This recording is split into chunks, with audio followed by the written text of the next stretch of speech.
Здравствуйте, друзья! В эфире Геоэнергетика Инфо. С вами Радайкин Максим и мой сегодняшний собеседник Александр Фролов. Здравствуйте! Здравствуйте, здравствуйте. Генерация Украины упала до 10 гигаватт. Это 20% от января 2022 года. Александр, что за энергоэффективные технологии открыли на Украине? Что там происходит? Ну, давайте для начала, наверное, зачитаем чудесную новость, которая дала нам повод про это все поговорить, а потом поговорим о том, почему эта новость выглядит немножечко сомнительно при всем уважении к коллегам.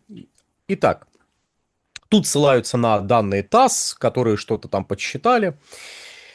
К 23 декабря Украина потеряла до 2 гигаватт своей генерации, а общий объем производства электроэнергии мог упасть до 10 гигаватт. Ну, не знал, что производство электроэнергии измеряется в гигаваттах, ну да ладно. Или 20% до уровня 24 декабря 2022 года. Показывают подсчеты аналитиков ТАСС. Издание отмечает, что к сентябрю текущего года мощность энергосистемы страны составила порядка 15-17 гигаватт. При этом за выработку 8 гигаватт отвечали атомные электростанции. В ноябре генерация еще упала до 12 гигаватт. Так вот, собственно говоря, повод заподозрить вот такое снижение дали удары по объектам генерации на западе Украины, по Бурштинской ТЭС с мощностью 2,3 гигаватта. И после этого пошли вот такого рода подсчеты. Что, мол, вот, минус 2 гигаватта, вот сейчас столько потеряли, там столько потеряли. Это к вопросу об энергоэффективных технологиях. Что меня в этой новости несколько смущает? Меня смущает несколько моментов, связанных с большим количеством «если». Первое «если». Вот это все справедливо, если мы подразумеваем, что заявление про работоспособные 15-17 гигаватт, которые были в сентябре, ну и там 12 гигаватт, которые были в ноябре, истинны.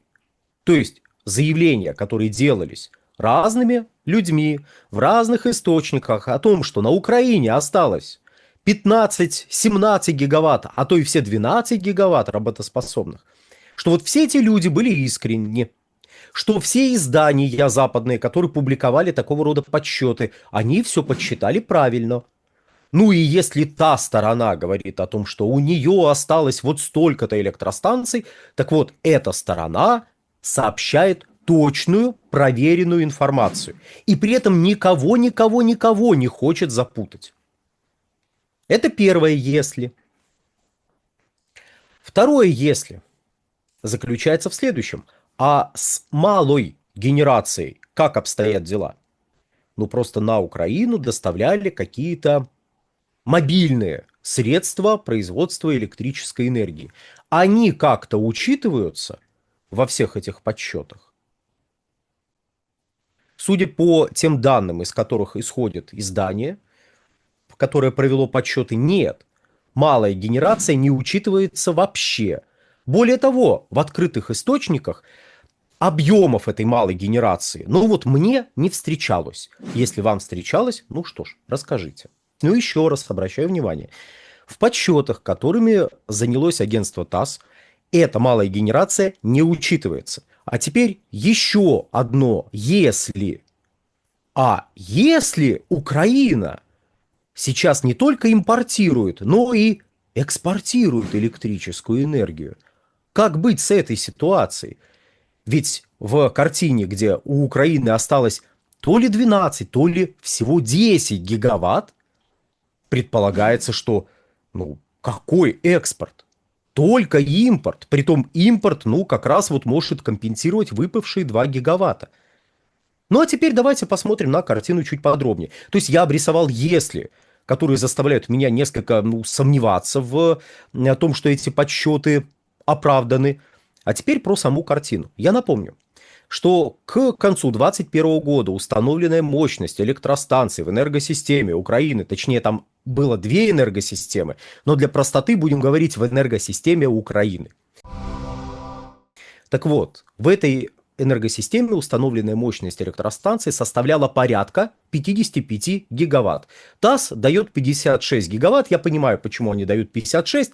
Разница не принципиальна и нет, она не описывает малую генерацию, тогда ее практически в тех объемах, которые должны сейчас присутствовать, не было. Разница может объясняться установленной мощностью ветровых и солнечных электростанций, которые могли быть введены, ну, там вот за определенный период времени, и 1 гигаватт, да, вполне можно было добавить. Тем более, что 55 – это подсчет в сторону понижения, то есть это округление в сторону понижения. Если вы добавляете несколько мегаватт солнечных или ветровых электростанций к конечному числу и округляете в сторону повышения, у вас получится 55. Согласитесь, опять же, разница невелика. А сколько сейчас гигаватт на территории подконтрольной Киеву? По самой грубой оценке, на подконтрольной Киеву территории сейчас должно находиться порядка 45-46 гигаватт. Минимальная доступная сейчас оценка составляет 40 гигаватт. Нет, речь не про работающие мощности. Речь про, в принципе, наличествующие электростанции и их установленную мощность. Работают они, не работают, запущены они, не запущены, поломаны, не поломаны, не играет никакой роли. Вот на той территории, которая сейчас подконтрольна Киеву, такое количество электростанций. Это что ж получается? Что по подсчетам ТАСС, эта установленная мощность минимум в 4 раза сократилась, а то и во все 4,5. Ну, получается так. Куда же она делась? Понятно, были нанесены многочисленные удары по различным электростанциям. По таким электростанциям, как Бурштинская ТЭС. Погодите. По ней опять нанесли удар. И некоторое время назад наносили удары. И год назад, и 2 года назад. А мы каждый раз должны Бурштинскую ТЭС вычеркивать, как неработающую, если по ней нанесены удары? Наверное, нет. Наверное, учитывая тот факт, что идет удар по электростанции, она останавливается, а потом наносится еще один удар, при том, что мы видим по статистике, как с вот этого бурштинского, ну, раньше это называлось Бурштинский энергоостров, сейчас это, ну, просто Бурштинский район. Так вот, как из этого Бурштинского энергетического района идут поставки в страны Запада, должны ли мы заподозрить, что Бурштинская теплоэлектростанция работает?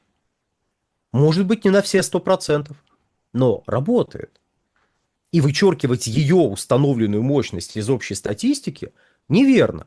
Вообще, когда мы говорим про те или иные данные, которые публикует та сторона, их, понятно, надо делить на 10, а то и на 20, а то они в принципе не соответствуют действительности. Поэтому, когда у нас на протяжении пары лет рассказывают, да там половина энергосистемы поломана, да там всего треть энергосистемы осталась, вы на чьи слова опираетесь? На слова руководства Украины? А предполагается, что оно прям вот доносит точную информацию, а не Дезу. А у меня вопрос. А почему вы считаете, что эти люди дают вам точную информацию? Вам, своему населению, партнерам западным. Кстати, о западных партнерах. Если вы достаточно громко кричите о том, что у вас поломана вся энергосистема, и что этой зимой, ну, вам просто никак, то вы, во-первых, можете сопровождать это все. А вот мой Яндекс кошелек. Сейчас, не.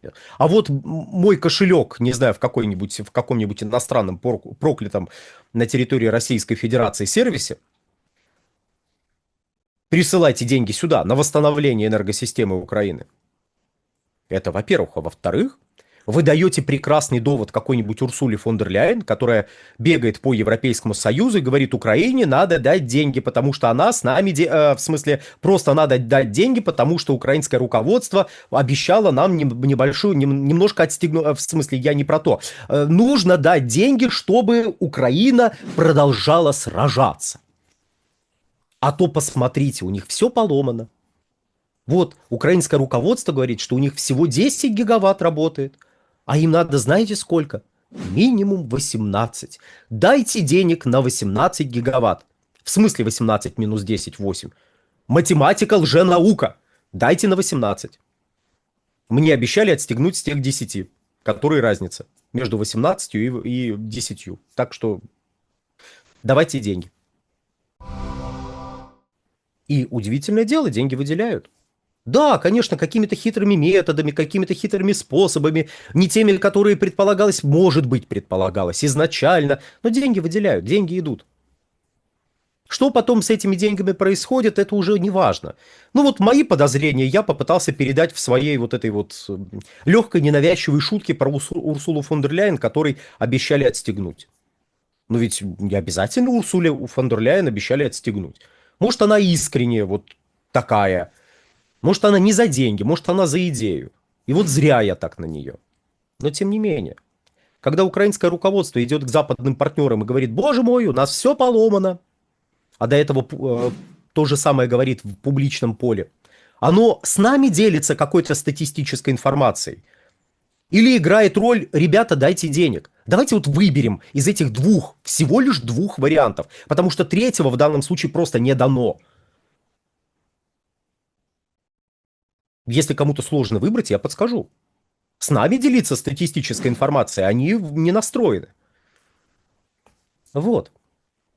Я бы исходил из того, что генерирующие мощности, которыми располагает сейчас подконтрольная Киеву территория, в работоспособном состоянии на этой территории находится, ну, порядка 25 гигаватт. Да, это, скажем так, это отчасти полпалец-потолок, но такого рода подсчеты, поверьте, ничем не хуже тех подсчетов, в рамках которых говорится о том, что 10 гигаватт у них осталось. Ну, максимум 12.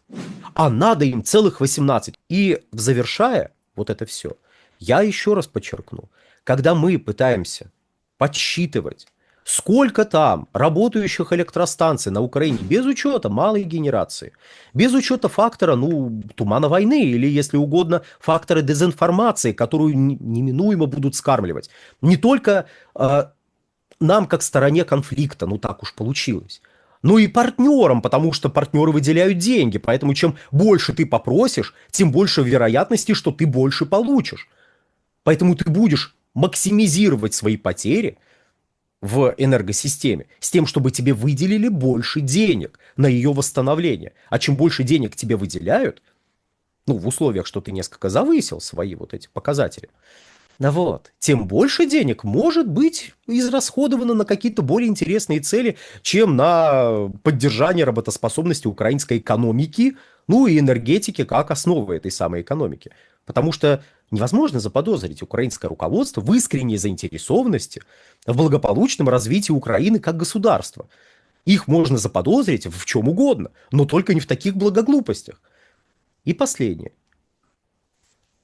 Любые подсчеты, которые занижают доступные энергоресурсы для Украины, выглядят в текущих обстоятельствах несколько странно. Я бы предложил все-таки максимально критично относиться авторам любых исследований и любых подсчетов к своим подсчетам и пытаться представить, а вдруг вас пытались обмануть на каком-то этапе, и поэтому вы подсчитали не просто неправильно, а вы очень сильно занизили зачем-то состояние энергосистемы Украины. Не надо так делать, не надо занижать, надо скорее исходить из того, что с энергосистемой у них все в порядке. Они экспортируют электрическую энергию в данный момент, дорогие друзья, когда мы записываем этот ролик. Экспортируют. Судя по данным европейских аналитиков. Ну, в общем, я думаю, мысль ясна. И на сегодня, дорогие друзья, все. Всего хорошего. Александр, большое спасибо за комментарий, друзья. Подписывайтесь на телеграм-канал Александра Фролова. Подписывайтесь на телеграм-канал Геоэнергетика Инфо. Ссылки будут в описании и закрепленном комментарии. Там же будут реквизиты для желающих финансово поддержать выход наших роликов на всех площадках, потому что монетизации мы лишены. Спасибо, до новых встреч. Ну и на мой телеграм-канал «Нефтегазовая игра», если можно, подпишитесь. Было бы с вашей стороны очень мило. Всего хорошего.